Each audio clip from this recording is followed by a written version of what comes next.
याद करो, हे योगी बड़े प्यार से। महाज्योति को याद करो, हे योगी बड़े प्यार से।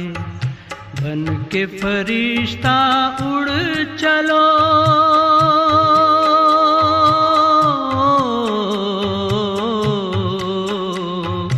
बन के फरिश्ता उड़ चलो, हे योगी संसार से, हे योगी संसार से। महाज्योति को याद करो, हे योगी बड़े प्यार से।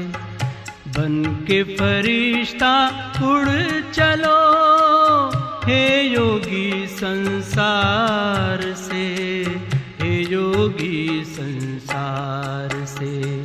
महाज्योति को याद करो, हे योगी बड़े प्यार से।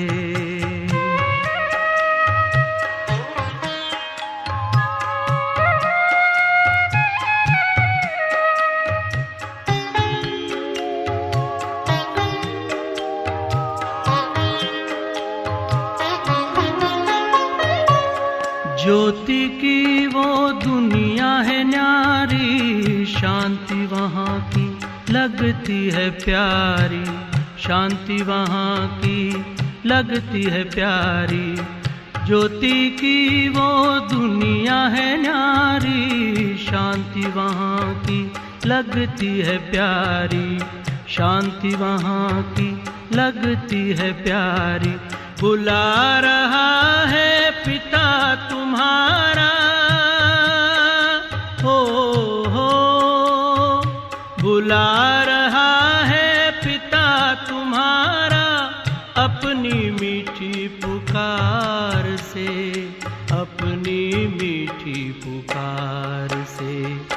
महाज्योति को याद करो, हे योगी बड़े प्यार से।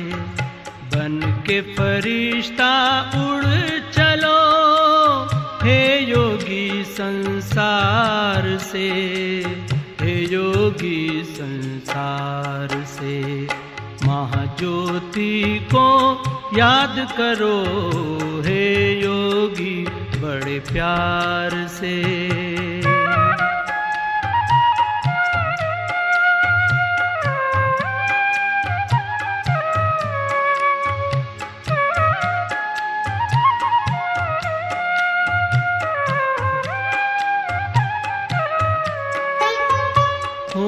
उपराम इस तन से मुक्त हो जा, सारे बंधन से मुक्त हो जा, सारे बंधन से। हो उपराम इस तन से मुक्त हो जा, सारे बंधन से मुक्त हो जा, सारे बंधन से। इस आवाज की दुनिया से चल, हो इस आवाज की दुनिया से चल, सज के दिव्य श्रृंगार से, सज के दिव्य श्रृंगार से। महाज्योति को याद करो, हे योगी बड़े प्यार से। बन के फरिश्ता उड़ चलो,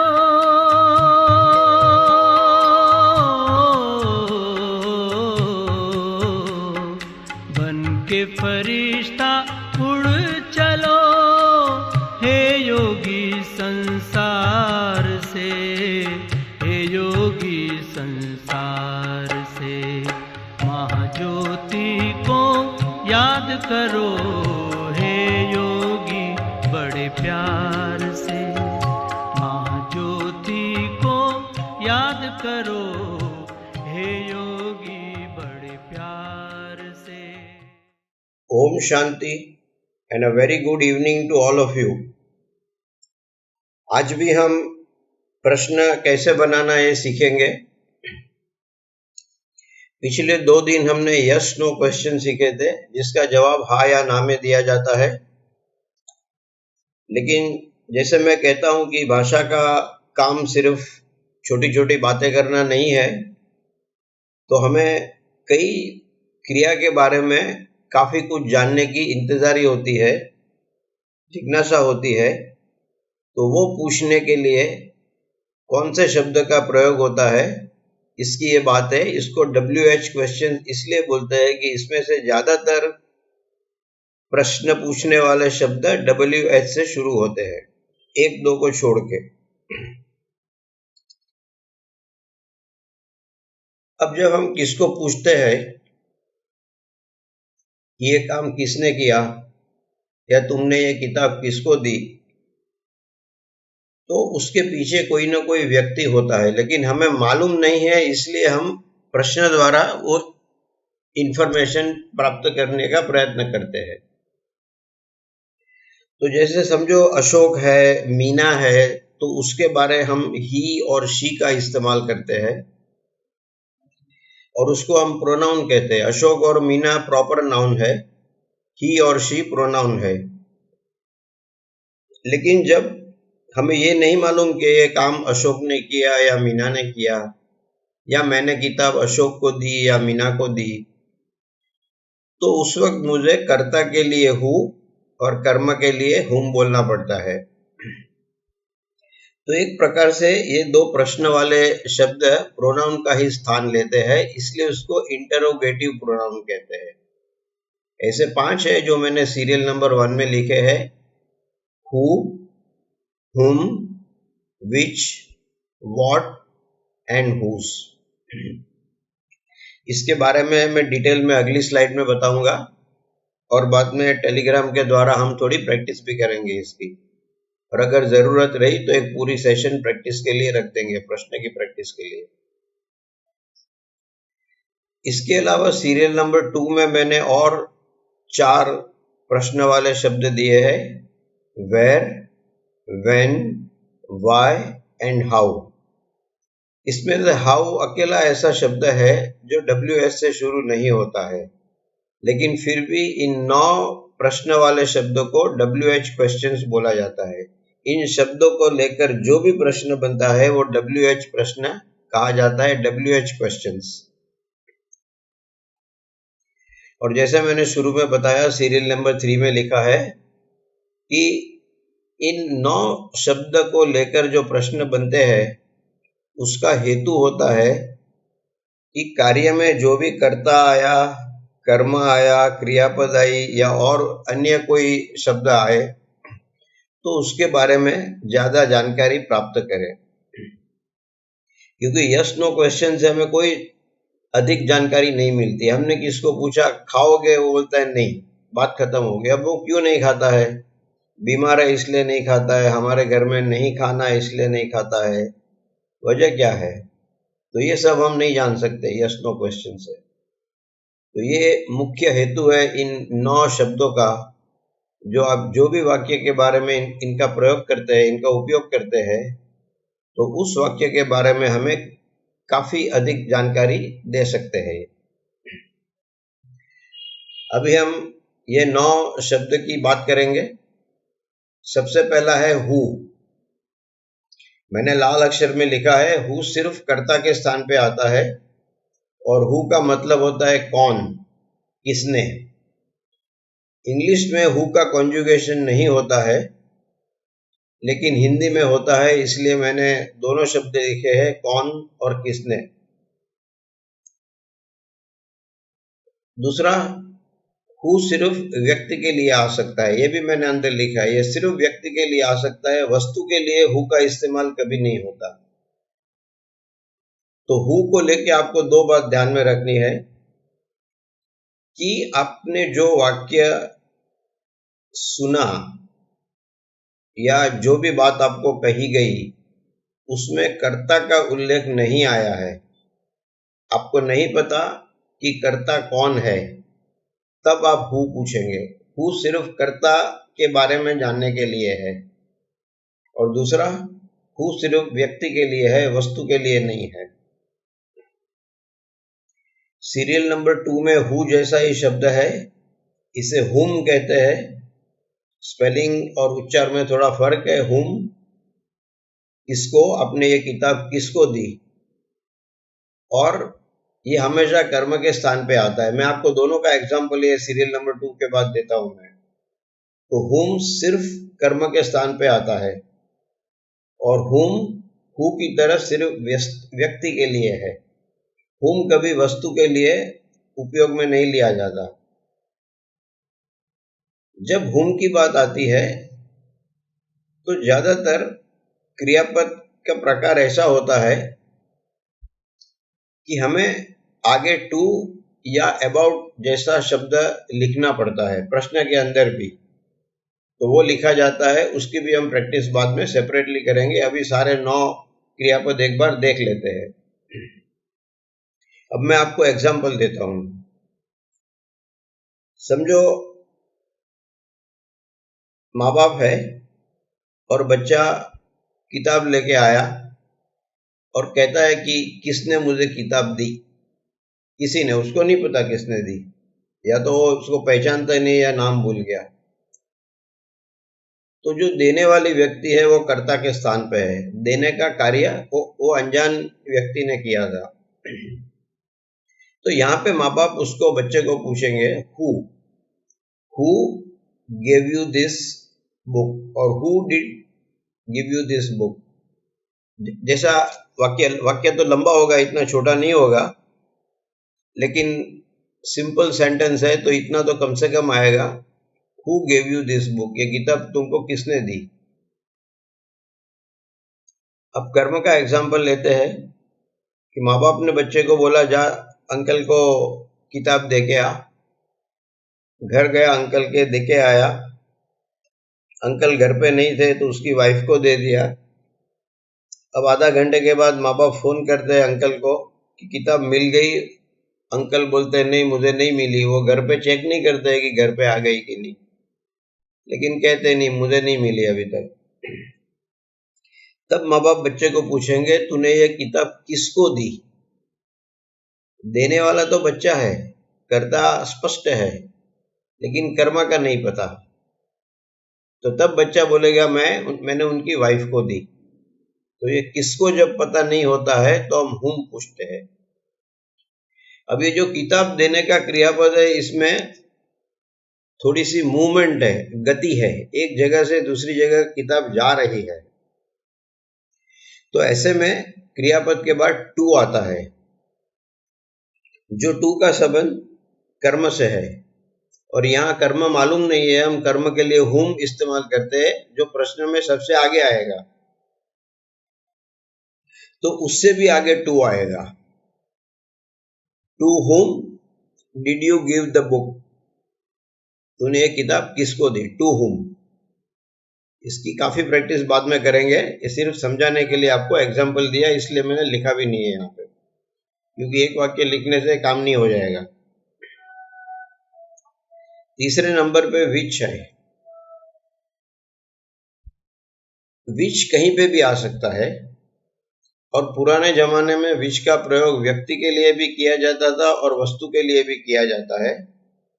आजकल विच का उपयोग ज्यादातर वस्तु के लिए होता है, लेकिन अगर व्यक्ति के लिए भी होता है तो गलत नहीं है, ग्रामर में अलाउड है। जब हम वस्तु की बात करते हैं तो समझो मशीन कोई काम कर रहा है तो मशीन कर्ता के स्थान पे आ सकता है। मैं मशीन रिपेयर कर रहा हूं तो मशीन कर्म के स्थान पे आ सकता है। और मैंने कहा कि आप ये इलेक्ट्रिक का सामान मशीन के ऊपर रख दो, तो यहाँ पे मशीन के ऊपर, ऑन द मशीन, मतलब machine object of the preposition बन जाता है। तो तीनों स्थान पे वस्तु आ सकती है, और अगर हम उन वस्तु के बारे में पूछना चाहते हैं तो तीनों जगह पे विच आ सकता है। सीरियल नंबर 4 व्हाट, ये महत्व का शब्द है, क्योंकि ये बार बार हम उपयोग में भी लेते हैं, और इसका सिंपल मीनिंग होता है क्या। ये कर्म के स्थान पे ज्यादा आता है और सिर्फ वस्तु के लिए आता है। व्हाट का प्रयोग कभी व्यक्ति के लिए नहीं किया जाता। मैंने सीरियल नंबर 4 में ये बात लिखी है। लेकिन व्हाट कर्ता के स्थान पे आ सकता है, ऐसी जरूरी नहीं है कि नहीं आएगा। ज्यादातर वो कर्म के स्थान पे आता है और इसका मीनिंग होता है क्या। आपने क्या खाया। हाँ, तो यहाँ जो खाया, मुझे पता है आप खाना खाने गए थे, तो इतना तो मुझे मालूम है आप खाना खा के आए, लेकिन मैं ये नहीं देख सकता था कि आपने क्या खाया, क्योंकि मैं आपके साथ आया नहीं था। तो जो आपने खाया वो कर्म है, तो कर्म के लिए मैं व्हाट बोलूंगा।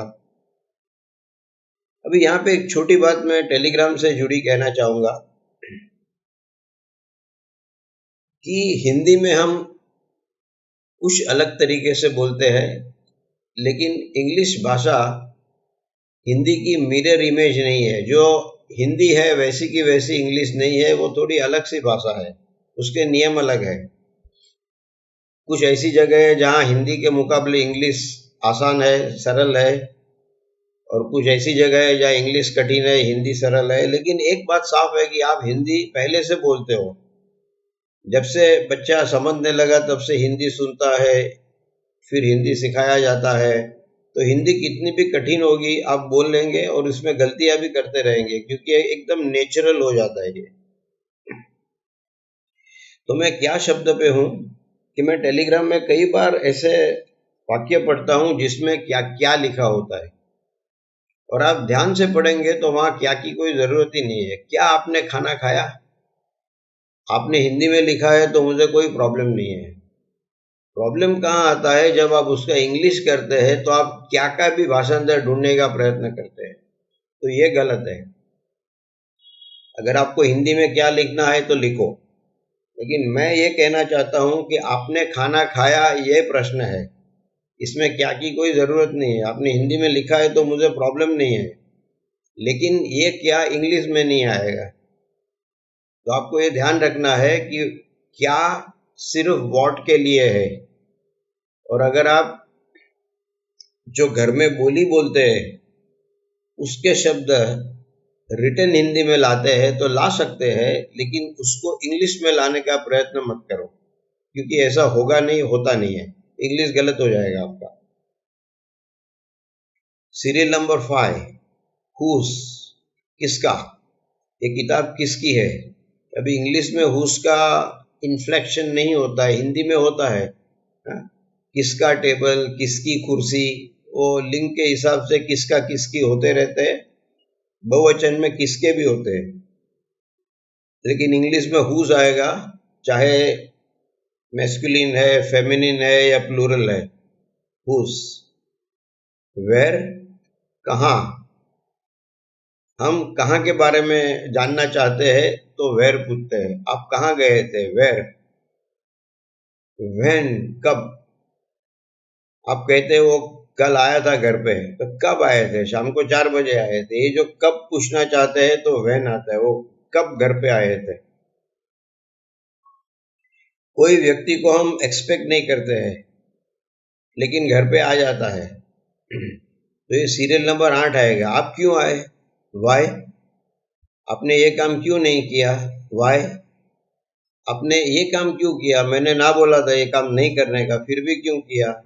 तो ये जो अपना जो क्यों वाला सवाल है हिंदी में, इसका इंग्लिश इक्विवेलेंट होता है वाई।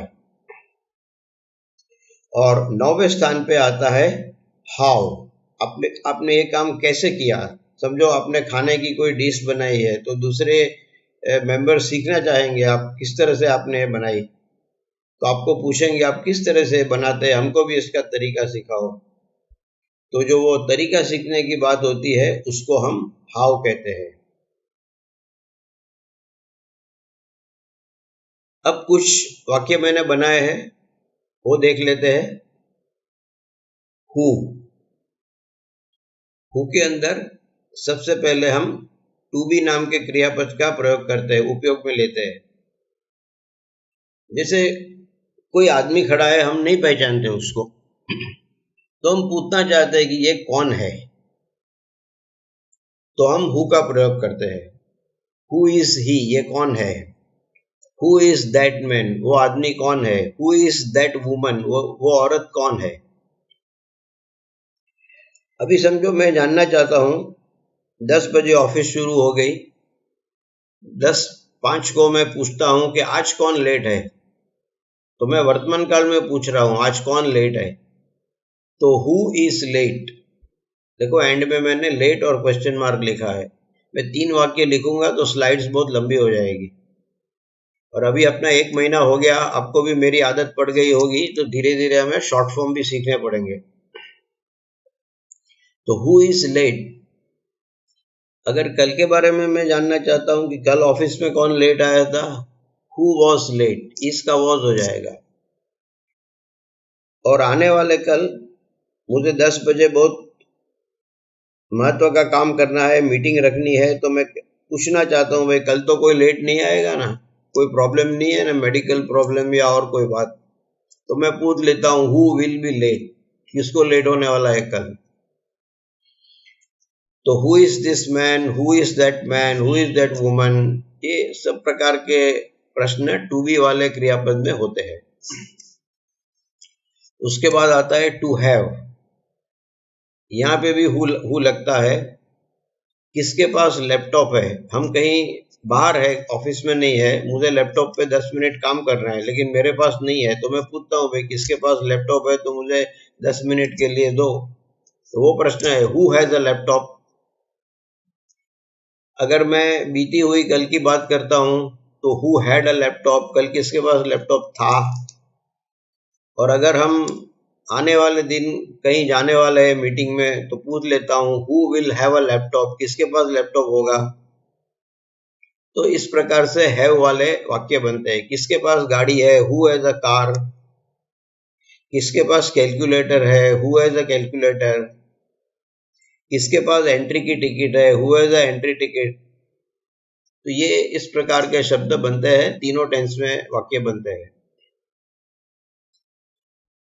हु का सबसे ज्यादा प्रयोग साफ है एक्शन वर्ब के साथ होगा कि ये काम किसने किया, ये क्रिया किसने की, किसने कपड़े धोए, किसने खाना बनाया, किसने टेबल साफ किया, किसने घर साफ किया। तो ये सब हु में एक्शन वर्ब के साथ आएगा। एक सिंपल उदाहरण, सिंपल क्रियापद लेते हैं, टू कुक। आज घर में चाइनीज फूड बना है, तो मुझे मालूम है मेरी वाइफ तो चाइनीज फूड नहीं बनाती है, तो हु कुक्स, या कोई संस्था है आप जैसी, उसमें से किसी को आता है, तो हम जानना चाहते हैं कि किसको चाइनीज फूड बनाना आता है। तो हम पूछते हैं भाई यहाँ चाइनीज फूड कौन बनाता है, हु कुक्स चाइनीज फूड। इस वक्त अगर चाइनीज फूड बन रहा है तो who is cooking Chinese food. और चाइनीज फूड बन के रेडी पड़ा है टेबल पे, तो पूछेंगे who has cook Chinese food. ये तीनों एस्पेक्ट आ गए, और ये सबका भूतकाल और भविष्यकाल भी हो सकता है। अगर आपको, हम पहले टेलीग्राम पे थोड़ा देखेंगे, अगर आपको तकलीफ पड़ती है तो एक के बाद एक मैं सारी स्लाइड्स आपको हर टेंस और हर एस्पेक्ट की बना के दे दूंगा, लेकिन ये बड़ा कठिन होगा आपके लिए भी, इसलिए आप भी खुद प्रैक्टिस करो कि हु कुक्स चाइनीज फूड का भूतकाल बनाओ, हु कुक्स चाइनीज फूड का भविष्यकाल बनाओ। इस तरह से आपको भी प्रैक्टिस मिलेगी। हुम, किसी ने किसको किताब दी, देने वाला कौन है मालूम है, कर्ता मालूम है, लेकिन वो कहाँ दे के आया, किसको दे के आया नहीं मालूम, तो हम हुम करेंगे। और हुम में जो वस्तु है वो एक जगह से दूसरी जगह जा रही है, वो गति, वो मूवमेंट दिखाने के लिए आगे टू आता है।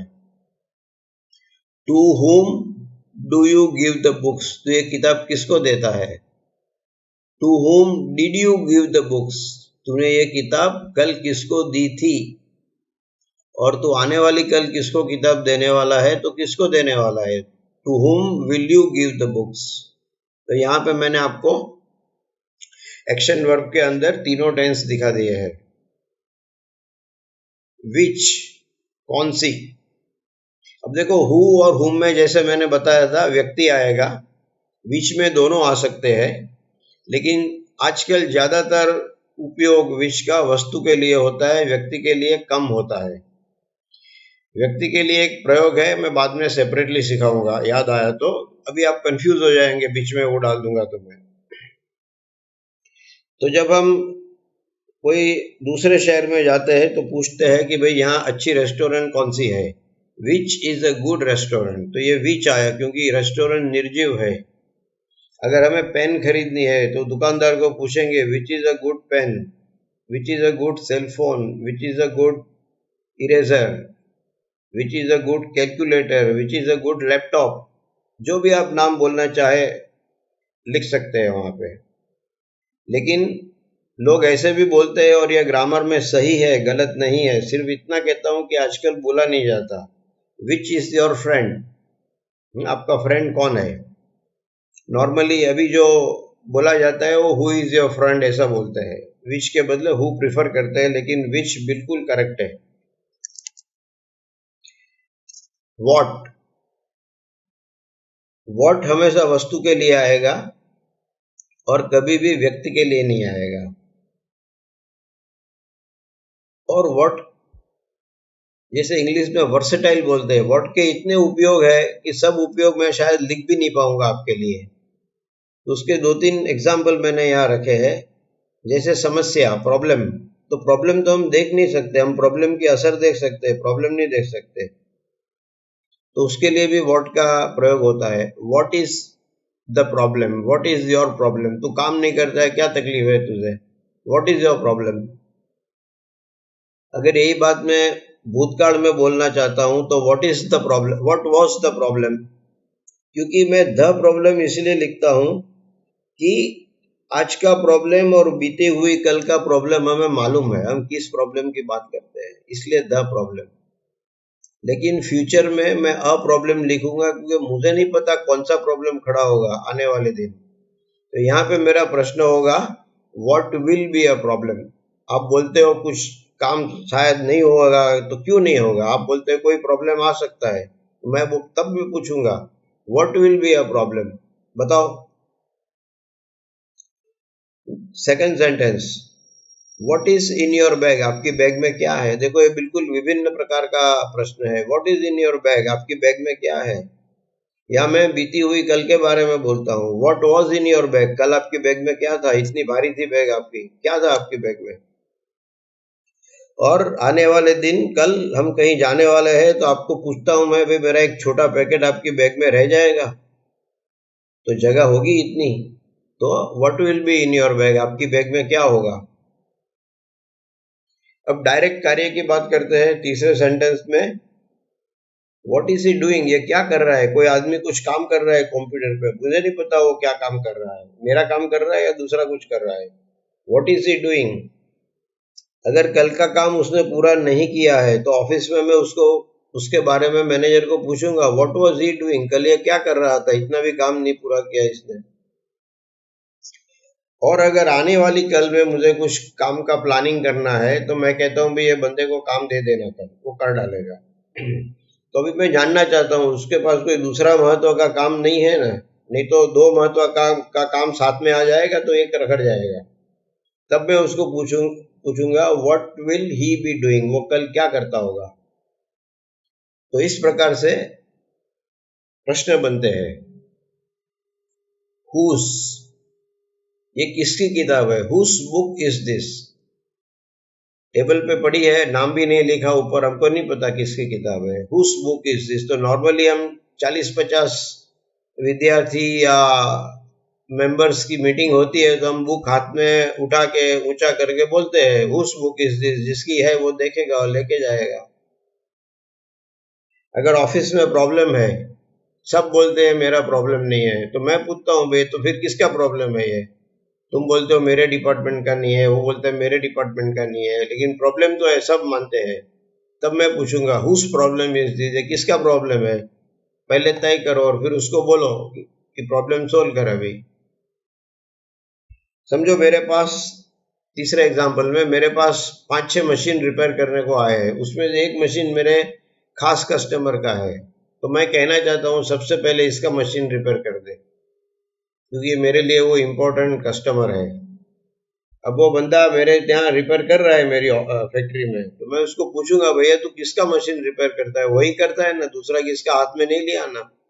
तब मैं पूछूंगा whose machine you are repairing और whose machine are you repairing. Where, कहाँ, वेर आर यू गोइंग, आप कहाँ जा रहे हो, वेर आर यू वर्किंग, आप आपकी ऑफिस कहाँ पे, आप कहाँ काम कर रहे हो, where do you park your car, normally आप यहाँ आते हैं तो गाड़ी कहाँ पार्क करते हैं आप, where do you park your car, where did you park your car, बीती हुई कल में आपने गाड़ी कहाँ पार्क की थी, और कल यहाँ पे फंक्शन है तो 50-100 गाड़ी आएगी तो आप कहाँ गाड़ी पार्क करेंगे, where will you park your car. तो इस प्रकार के प्रश्न वेर के साथ आते हैं। व्हेन, कब, when did you come home, आप घर कितने बजे आए।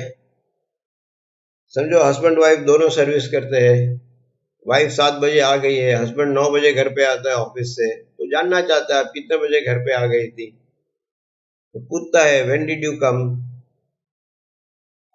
इसी तरह हम किसी की इच्छा भी जाननी है, और यहाँ इच्छा से मेरा मतलब है कि वो काम कब करेंगे, तब भी मैं व्हेन शब्द का प्रयोग कर सकता हूँ। When will you take your dinner, आप डिनर कितने बजे लेंगे।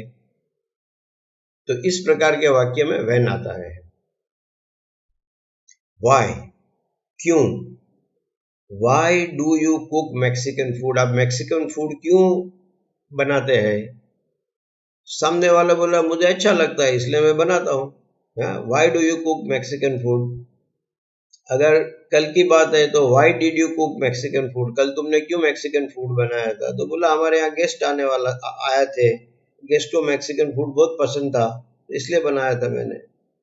और मैं कल कह रहा हूँ मैं आने वाली कल मैक्सिकन फूड बनाने वाला हूँ, ये भी यही बात है, मेरे घर में मेहमान आने वाले, उनको मैक्सिकन फूड पसंद है। तो प्रश्न क्या रहेगा, why will you cook Mexican food, आप कल क्यों बनाने वाले हैं। जवाब रहेगा क्योंकि कल मेहमान आने वाले हैं और उनको पसंद है Mexican food. Why does the machine break down, ये मशीन खराब क्यों हो गया, उसको ब्रेक डाउन बोलते हैं जब मशीन खराब हो जाता है तो। Why does the machine break down, why did the machine break down, कल क्यों ब्रेक डाउन में था machine. Why will the machine break down, ये मशीन क्यों कल खराब हो जाएगा, तो मैकेनिक बोलता अभी से कुछ न कुछ गड़बड़ दिखती है मुझे इसमें, हो सकता है कल ब्रेकडाउन में आ जाए मशीन। तो why will the machine break down. और एंड में है हाउ, कैसे, how does he make Mexican pulao, जैसे मैक्सिकन की राइस डिश बहुत अच्छी होती है, तो पूछ रहा है कि मैक्सिकन पुलाव बनाना है तो कैसे बनाए, इसमें क्या क्या, राइस तो ठीक है, राइस तो राइस होता ही है पुलाव में, इसके अलावा क्या क्या होता है कि जिसकी वजह से ये मैक्सिकन पुलाव कहा जाता है। तो how does he make Mexican pulao, ये मैक्सिकन पुलाव कैसे बनाता है। और इसमें भी तीनों टेंस आ सकते हैं, कोई भी कर्ता आ सकता है। तो ये है हमारे WH वाले प्रश्न के वाक्य। आज मैंने सैंपल एग्जाम्पल्स दिए हैं इनके, इसका मतलब ये नहीं है 3 वाक्य पढ़ के या जान के आपको प्रश्न बनाना आ जाएगा, आपको प्रैक्टिस करनी पड़ेगी। और अगर आप इंग्लिश में नहीं लिख सकते तो कोई बात नहीं, हिंदी में लिखिए, टेलीग्राम पे पोस्ट करिए। तो मैं एक्सपेक्ट करता हूँ, आशा रखता हूँ कि आने वाले दिन में जो अभी बिल्कुल सिंपल सेंटेंस आते हैं उसके अलावा ऐसे वाक्य आएंगे हिंदी में जो हमारी 19 अगस्त से शुरू हुई सेशन में जितने भी पॉइंट आए उसको एक के बाद एक कवर कर लें, ताकि आपको उसमें प्रैक्टिस मिले। बहुत सारी चीज हमने सीखी है, तो सिंपल वाक्य छोड़ के वाक्य थोड़े लंबे बनाओ और थोड़े कॉम्प्लिकेटेड बनाओ, ताकि मैं आपको वो भी सिखा सकूं कि इस तरह से कैसे किया जाता है। और अच्छी शुरुआत कल देखी, जब किसी ने हिंदी वाक्य लिखा, फिर हिंदी भाषा में इंग्लिश नियम से वाक्य लिखा और फिर इंग्लिश ट्रांसलेशन किया तो 100% करेक्ट था। ये मेरा 10-11 साल से टेस्ट किया हुआ मेथड है कि जब हम कच्चे बच्चे को सिखाते हैं तो इसी तरह सिखाते हैं कि पहले हिंदी में लिख, जब गुजराती बच्चे होते हैं तो गुजराती में लिखवाता हूँ, फिर गुजराती हिंदी में इंग्लिश नियम के अनुसार लिखना पड़ता है और फिर नीचे भाषांतर होता है। और अभी और एक चीज मैं देख रहा हूँ कि जहाँ क्रिया नहीं है वहाँ क्रियापद ढूंढने का प्रयत्न किया जाता है, कर्ता ढूंढने का प्रयत्न किया जाता है, आपको नहीं मिलेगा। आप सबसे पहले ये चेक करो कि आपका हिंदी वाक्य स्थिति परिस्थिति दिखाता है तो न क्रियापद मिलेगा क्रिया वाला, न कर्ता मिलेगा। आपको ज्यादातर केस में डमी प्रोनाउन देयर अथवा इट इस्तेमाल करना पड़ेगा और क्रियापद में टू बी अथवा टू हैव उसका कॉन्जुगेशन आएगा, क्योंकि जब क्रियापद में क्रिया ही नहीं है तो एक्शन वर्ब नहीं आएगा। तो इतना ध्यान रखिए, आप जब हिंदी वाक्य मुझे देते हैं तो आपका भी काम सरल हो जाएगा और सीखने मिलेगा आपको। मैं तो जैसे कल बताया आपको, मैं तो भाषांतर करके दे दूंगा, मुझे कोई प्रॉब्लम नहीं है। मेरी पोस्ट पढ़ लेना, सबके लिए करके लिखा है। आप चाहते हैं कि मैं भाषांतर कर दूं, मैं कर दूंगा, लेकिन कहाँ तक करूंगा मैं आपके लिए, आपको सीखना पड़ेगा ये। तो इसके साथ हम ये सेशन समाप्त करते हैं और कल से हम एडजेक्टिव और एडवर्ब इनकी तुलना कैसे करते हैं। मतलब एडजेक्टिव की तुलना एडवर्ब से नहीं होती है। मेरा कहने का मतलब है जो एडजेक्टिव्स है तो उसकी तुलना अलग अलग व्यक्ति या वस्तु के साथ कैसे करेंगे, और इसी तरह एडवर्ब्स जो है उसकी तुलना अलग अलग व्यक्ति या वस्तु के साथ कैसे करेंगे। ये दो की तुलना होती है, 3 डिग्री होती है, इसको डिग्री ऑफ कंपैरिजन बोलते हैं। ये बहुत सरल विषय है, इतना कठिन नहीं है, लेकिन थोड़ा लंबा है, 2-3-4 सेशन चल सकता है और कल से हम इसके बारे में स्टार्ट करेंगे। और अगर आप में से किसी को ऐसा लगता है कि आज तक मैंने जो टॉपिक सीखा है उसमें से कोई पर्टिकुलर टॉपिक ज़्यादा कठिन है या आपके लिए ज़्यादा कठिन है, और अगर ज़्यादातर मेंबर्स को वो दोबारा सीखना है तो मैं वो दोबारा भी सिखा सकता हूँ। समय की कोई पाबंदी नहीं है, मेरे लिए कोई समय का कोटा नहीं दिया गया है कि इतने दिन में ये पूरा करना है। और मेरी भी इच्छा ऐसी है कि सिर्फ सिखाने के लिए मैं एक के बाद एक टॉपिक कंप्लीट करता जाऊं, आगे बढ़ता जाऊं, तो इससे आपको कोई लाभ नहीं होगा। तो आप टेलीग्राम से मेरे साथ बातचीत जारी रखिए, प्रश्न पूछते रहिए, लेकिन एक रिक्वेस्ट, इंग्लिश भी लिखते रहिए। जैसे मैंने बोला, कितना भी गलत है मुझे प्रॉब्लम नहीं है, इससे भी मुझे मालूम पड़ेगा कि आप किस तरह से इंग्लिश के बारे में सोचते हो। तो उम्मीद रखता हूँ हम बेहतर तरीके से टेलीग्राम पे मिलेंगे आपको। Om Shanti, thank you very much and see you tomorrow evening.